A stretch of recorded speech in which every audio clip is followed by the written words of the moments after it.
It does. It looks nice with tint. Yeah. And it's not super dark, which Yeah, I was no, it changes it though. I was afraid of, but It changes it. yeah. Well, guys, some of you guys probably know Kenny. He's been in a few videos. Been a while. It's been a while. Been a while. We've gone some fishing. We've test drove some vehicles up here, and yesterday he sold me a truck. But yeah. We'll take a look at that when I get home. Well, all right, y'all. It's actually a couple of days later, but yes, I purchased a new truck. We still have the old beater here in the driveway. Just so you guys know, I'm not selling this. It's going to get shoved in a barn, and it's probably going to sit for a couple of years. At some point, we'll get back to it, and we'll get that thing running again.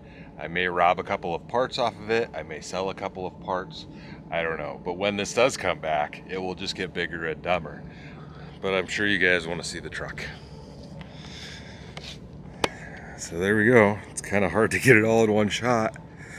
That is a 2023 F-150 XL 4-door with a 6.5 foot bed, 5-liter V8, and it is very, very basic. As you guys can tell, steel wheels, work truck white, black steel bumpers, and really basic. The only option that it has, I believe, I can look at the sticker, but it did come with the hitch and tow package. So you have your outlets and stuff here to plug into, and I don't know how to open that one. You got a 4-plug and a 7-pin, spare tire stuff. So it's basic, no bed liner. I still have a regular handle instead of like a button, but it is cool because the tailgate locks with the key fob. But yeah, really basic. Black steel bumpers in the front here also, and just a black plastic grill. A lot of this stuff can be changed out, especially with these bumpers. They're smooth steel, so I could just have these painted. The only thing that needs to be painted is this metal section, and then it would look just like any regular old F-150 or whatever, unless I did more. But maybe a color matching some of this stuff. Rear bumper, maybe color match door handles in the future. This truck had black door handles on it when I got it. It's got chrome on now. I put the chrome ones on because I had a chrome grill. But anyways, I had the windows tinted by the dealership. They're all 25 because this didn't have any tint on it when I got it. But let's check it out from the inside.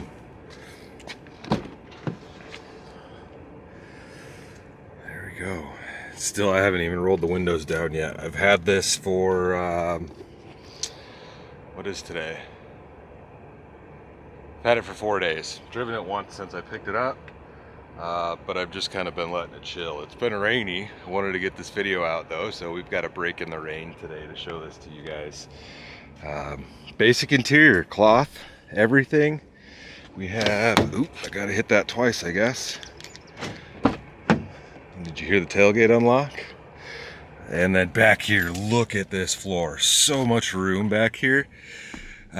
Even with this seat here, which I'm going to leave the seats in the back, there is a ton of room back here. And it has a flat floor. The Silverado didn't have a flat floor, so that's a huge plus. Pretty stoked on that because I'll be able to stick all my junk in there and not have to take the seats out, which means I will still have a huge back seat. I mean, look at all this legroom. It's crazy how big these trucks are in the back here. Let's hop in her. Rubber floors, which I am actually stoked on. I know, I don't know if this will sit on my dashboard. I know that there's a lot of people that would probably prefer carpet and all of that stuff, but the rubber floors don't bother me at all, because all you do is when you have carpet, if you're like me, you go out and buy the first set of nice rubber floor mats you can, and then you don't even see the carpet 90% of the time. So having this is great. It'll be easy to clean. I may actually put like WeatherTech rubber mats over these, over the floor, but we'll see how that goes. I've got the split console here, and one thing I didn't know, which is kind of a bummer on these base model XL trucks, this doesn't open at all. There's no storage in here, so that is a bummer. If you go up to like an XLT, this does open. I think it's still a pretty small compartment, but the hope is eventually I'll do a full center console swap in here. So I'll put the center console in that's currently available in the trucks. You can get a center console with column shift like this has. So that shouldn't be an issue, but they are kind of pricey. And I gotta pay taxes and pay for this thing. And now I'm eyeballs deep in debt again. I haven't had a vehicle payment in, I don't know, at least 6 years. So it was really hard for me to do this, but I figured with that truck, this is the second time the motor has given up. I had to do the lifters in it before because it has the cylinder shut off stuff. If you guys know 5.3s at all, you know what I'm talking about, but if you don't, cylinder deactivation, it collapsed the lifter, and I don't know, maybe 100,000 miles ago I put over $5,000 into the motor, and now we've blown it up again. That truck has 217,000 miles on it. It's a 2009, and I've owned it since it was new, so I've got my use out of it.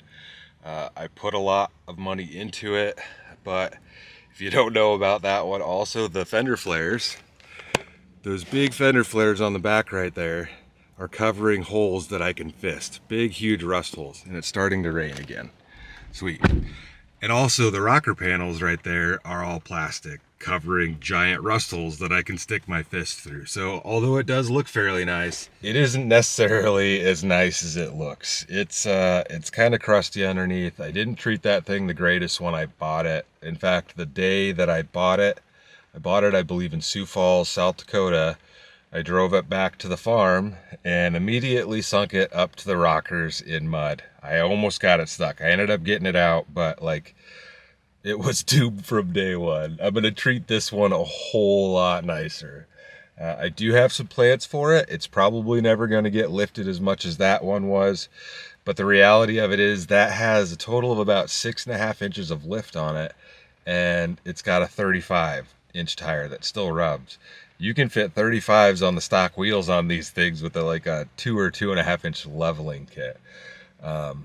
I don't know if I'll even go as big as a 35 because I would really like to keep some of the fuel mileage that this thing has. It's the 5-liter, has 331 rear gears and a 10-speed transmission. It does have a rear locker and 4-wheel drive, 4-wheel low, all that stuff. And really, the hope is that I could see 20 miles a gallon on this thing. I think I have the window sticker in here in the glove box.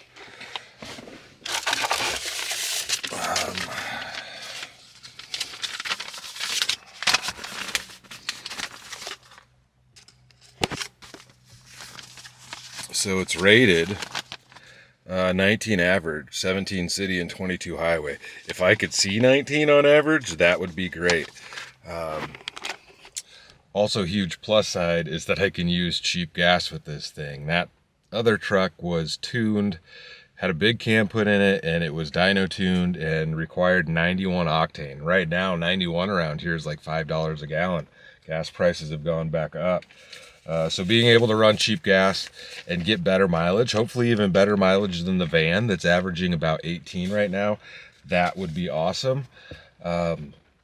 This truck was part of the dealership loaner program, so when I picked it up, why don't we crank this hog on for you guys.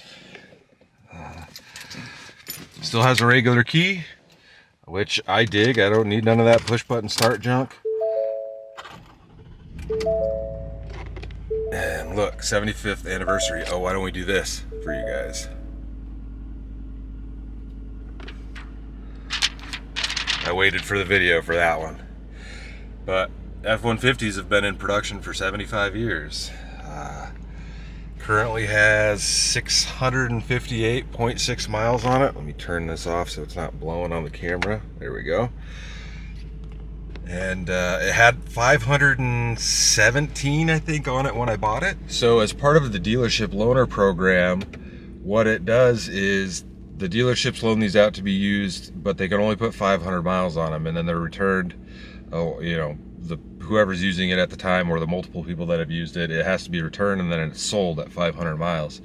What that gives you is typically, I think the bumper to bumper warranty on these is 36 months or 36,000 miles. If you buy one out of the loaner program, it goes up to 42 months and 42,000 miles. So that's a plus. Warranty was one of the big concerns that I had with this. I was looking at used stuff, but the used prices are crazy. Used interest rates are much higher. And in all reality, like, you'll find trucks with 50 to 100,000 miles on them, and they're still over $30,000. I paid thousands under sticker for this. Thousands under sticker. I got a very, very good deal.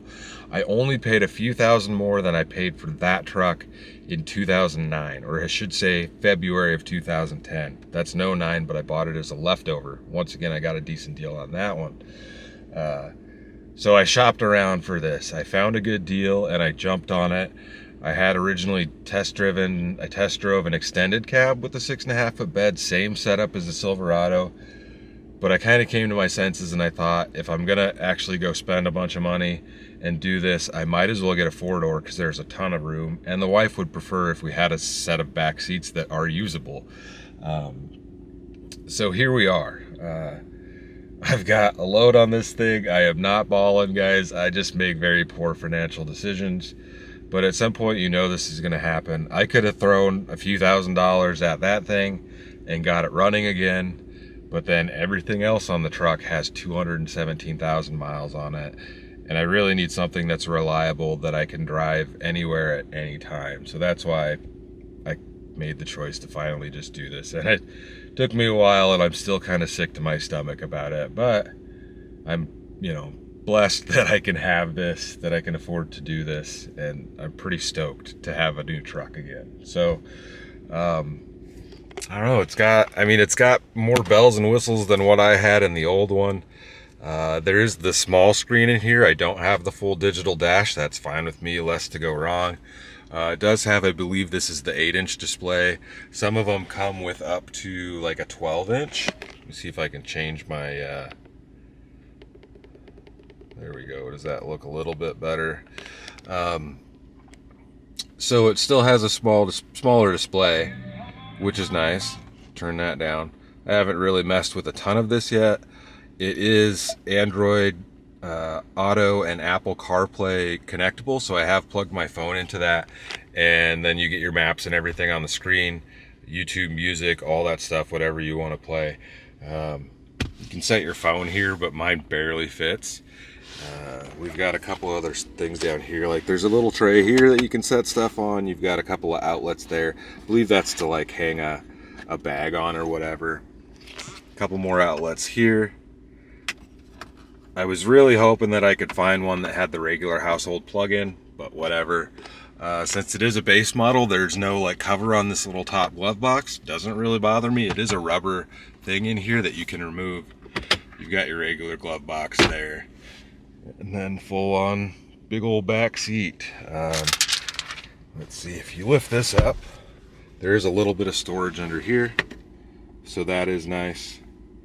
I may get a little plastic console that I can put down here. I do have one in the truck. Maybe we'll put that in here. These seats are kind of a pain to get down because the button's on the wrong side. There we go. And I need to pull this headrest off. Maybe we'll actually give that a shot right now. But as far as like storage, since I don't have storage in the center console, you do have a way more in the door here. It's gonna beep since I have it on, but you've got this one here, and then you've got the whole bottom of the door panel, which is really nice. So I will be able to store things. So I will. Gotta figure out where I could set my camera down in this thing. So I will be able to store stuff in here and not be super worried about it. There's plenty of storage under there, but I am actually gonna see if I can pull this off. I know there we go. It says it's removable. Got that out of there. If you guys have a truck, these are really kind of difficult to remove, and most people don't know, but there's a button on both of these. So you have to push in both buttons. You gotta shove your hands under there and get both buttons out, and you can get that out. So we'll just toss this in the garage probably. But once you do that, it does open this space up quite a bit more. And there are some guys, and I think you could even buy them on Etsy, where people are making little trays that slide into that headrest mount. So you have a little tray right here. But I don't mind this open floor right there.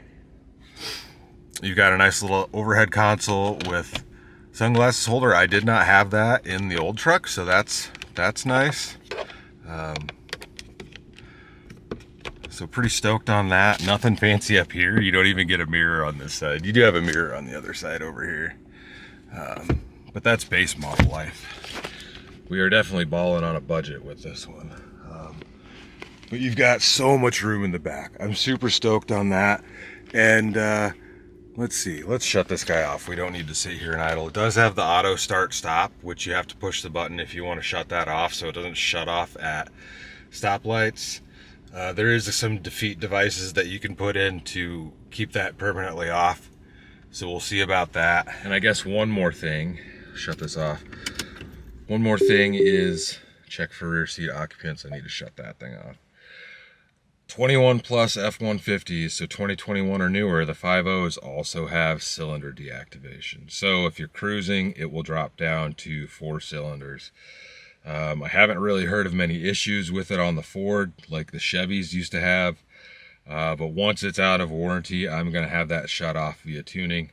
But I'm not going to mess with the warranty at this point. Is there anything else like that I can think of? It does have an electronic rear locker, so I can lock it, which is nice. I guess that is an option. And I mean, really, that's about it. It's a really basic truck, which does not bother me at all. I mean, the more basic, the better, the less stuff that can go wrong. But yeah, let's hop out and look at these back seats quick. Pull my key out of there. So in the back here, some of the higher level trims, you can see there's a couple of bolt holes here. They'll have like a board that runs across just on these metal pieces. So you have like a little storage cubby right here. So I'll make some of those myself. I think if you buy them from Ford, it's like 40 bucks, but I can use a couple of sticks of wood and either do 2 or just run 1 all the way across. We'll go ahead and pull this seat down if I can and hop up in here, which you got the old grab handle here. Heave ho. I have my front seat set where I want. I'm 6 foot tall. And look at that. So much room back here. So much headroom in here. There's so much room in the back of these trucks. It's ridiculous. Like, if I could just curl up into a ball, I could sleep on the floor back here. No problem. I think they actually make beds for that purpose. But if you go over to the passenger side seat, see if I can get this pulled down. On the passenger side, there's a little knob here, and you can pull that and you can tilt the seat forward. Your jack and stuff like that is back there. But if you can see, it's kind of hard to do this, there's quite a bit of room on this side. Maybe that you can see it better. There's still a lot of room behind this seat. This is so if you need to use a gas can. But is there like a knob for that? No.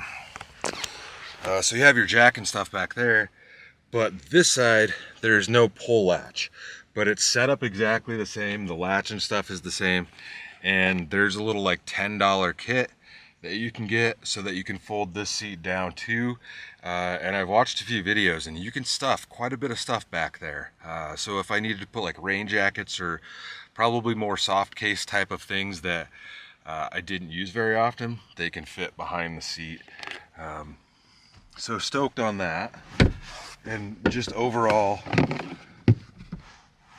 stoked on how much room that I have back here. I don't know if I've ever had anything with like a cab or a back seat that's as big as this one. Like, it's huge. And then you have all your storage in the back doors here, you know, that goes along this full length of the door. You have one here and you have a cup holder here. So way more storage than what I had in my truck. There aren't any storage pockets on the back of the seats, which I think if you get higher trim levels that there probably is. Not too worried about it. As far as it goes back here, like I said, I'm going to leave the seats in here, but we may build a small box that I can set on the floor that I can slide stuff underneath, and then my totes can go on the top of.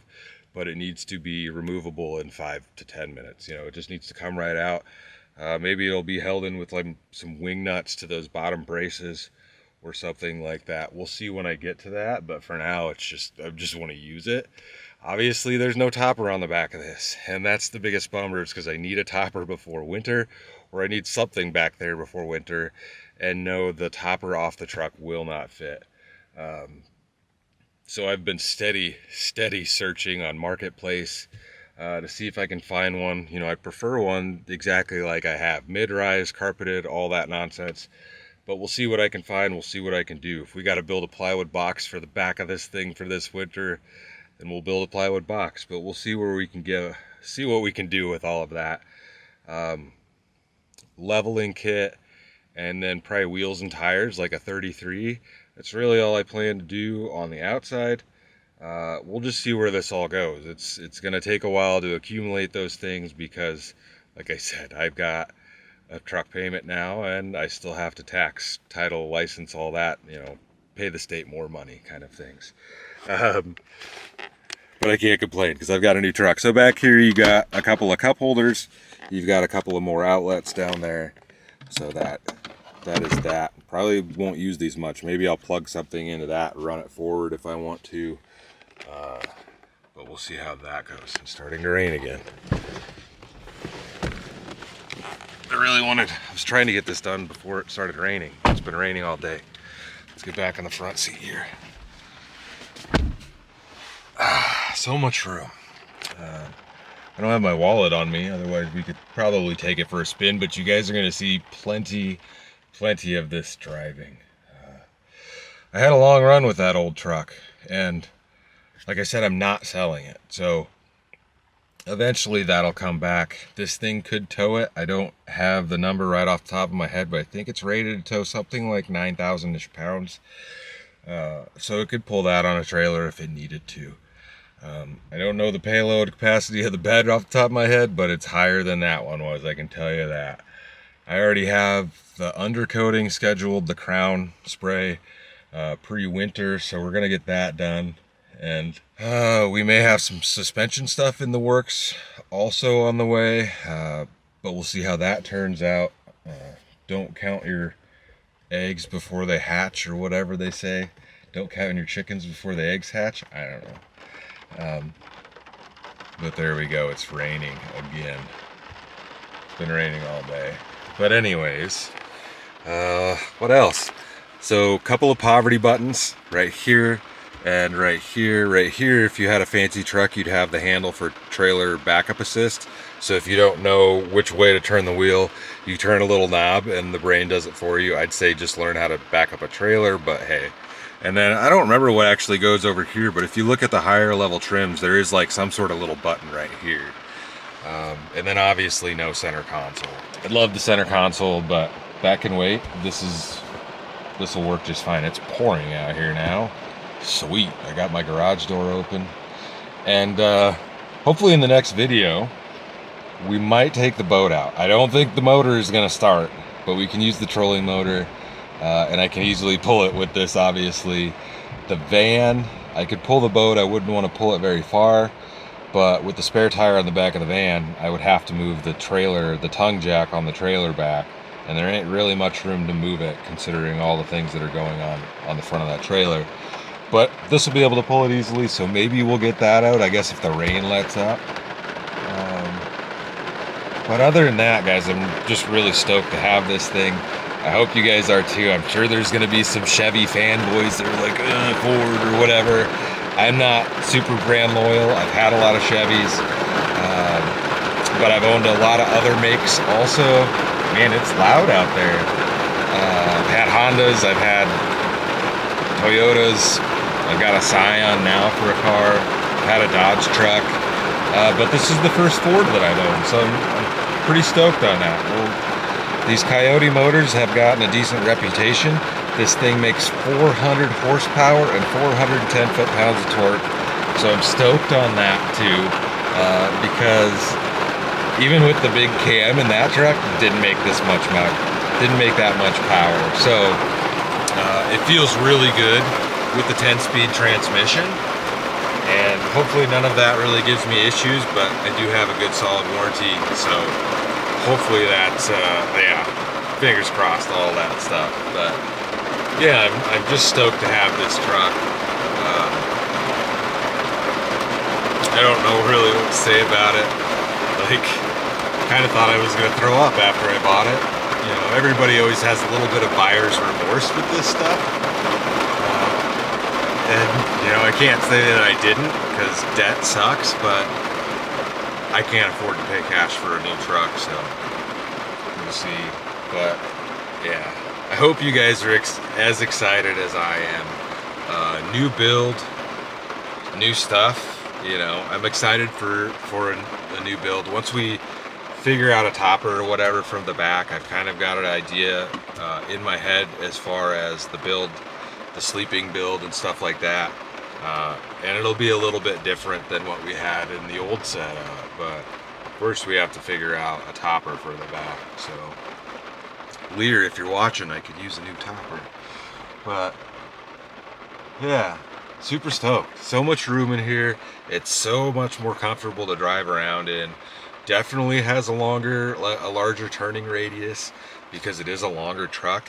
I'd have to look up the specs, and I don't have my phone on me, but this does have a 157-inch wheelbase, and I don't know if the turning is quite as sharp as the Silverado was, but all part of new things. What else? It has like some lane departure stuff, backup camera, which is like normal on all new cars. I think that's federally regulated. But other than that, like, not a lot of fancy nonsense that you don't really need or that you end up never using. I can see that there's probably, you know, that trailer backup assist that I was talking about is probably standard on like Lariats and all that stuff, like, or at least when they're ordered by the dealership, like all of them are going to have that. And I bet 75% of the people that buy a truck with that never use it. And it's probably a multiple $1,000 option. So it is what it is. I'm stoked to have this one, even if it is a, you know, a super basic truck. That doesn't bother me at all. And you might think I have an affinity for white vehicles, but work truck white is always very cheap. So it is what it is. I really, really wanted either like a black truck or a blue. Ford's got a color called antimatter blue, and it is gorgeous. It's so like dark and deep blue that at certain times it looks black, but can't find one of those in base model stuff very easily, and sometimes you just got to go with what you can get. And considering that the deal I got for this, I can't complain about it. But I think that's about it. If it wasn't raining, we'd probably go get some rolling shots or whatever, but you guys are just going to have to wait for the next one and see what happens with this. Like I said, it's going to be a slow process. We're still going to use the van a little bit before winter comes, but once they start putting salt down on any of the roads or any of the bridges, once it starts getting cold enough, that'll be parked in the garage, because there's zero chance I'm driving that in salty roads on purpose. I don't want that thing to rust out. I want that thing to last forever. And hopefully I can get a solid 15 years out of this one. That one, it's 2023, so I got a good 13 years out of that truck. 13 years and 217,000 miles. And it could keep going with the new motor, but we'll hide it away now while it still looks fairly nice, even though it has those giant gaping rust holes.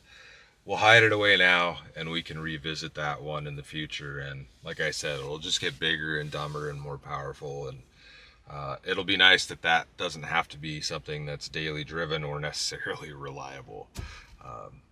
So there's that. So since I know a lot of you guys have wanted me to get back to the truck camping, well, we're going to get back to it, but it's going to be a process. So there's still going to be some van videos. And that's it. Try not to focus. I guess if you don't like the van, don't focus on what I'm camping in. Just focus on the camping itself. The vehicle really shouldn't make any difference, but that's my opinion, I guess. We're all entitled to our own. But yeah, guys, stoked. We've got a new truck here. The rain has let up again, and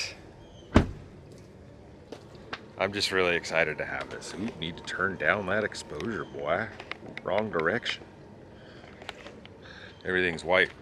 Blows out the camera. This thing only has like one full-size leaf spring on it, which is surprising, but that second one under there is a parabolic leaf. Maybe that'll get adjusted at some point. But I think a new set of shocks would do wonders on here, a set of upgraded shocks. Like I said, you know, the sky's the limit, because everything that's on the higher trim level trucks can be bolted on to here. It can be programmed in to run with the ECU, whatever you do. If you want to put the big 12-inch screen in there, you can do it. So I can pretty much do whatever I want to this thing, but it's nice to have just a completely base level to start with. Maybe we'll put some fog lights in it, all that stuff. I don't think I'll modify the exhaust quite yet, because honestly it's nice that it's quiet in there. The cab of that truck is very quiet, and that truck is not quiet at all. So I don't know, we'll kind of go in the same direction. Depending on what I can pick up, maybe the camper will be something entirely different, but we'll see. I can't really afford to put anything crazy on the back of that thing right now. But other than that, new rig, new adventures to come. I hope you guys are excited, like I said. And we'll take it out on the next camping trip, and we'll drive the truck. I have no idea how I'm gonna sleep or whatever we'll do, but we're gonna get it out and we're gonna use it. Anyways, I hope you guys enjoyed it. Hope you guys dig the new truck. And as always, stay tuned for the next adventure. I'll see you in a bit.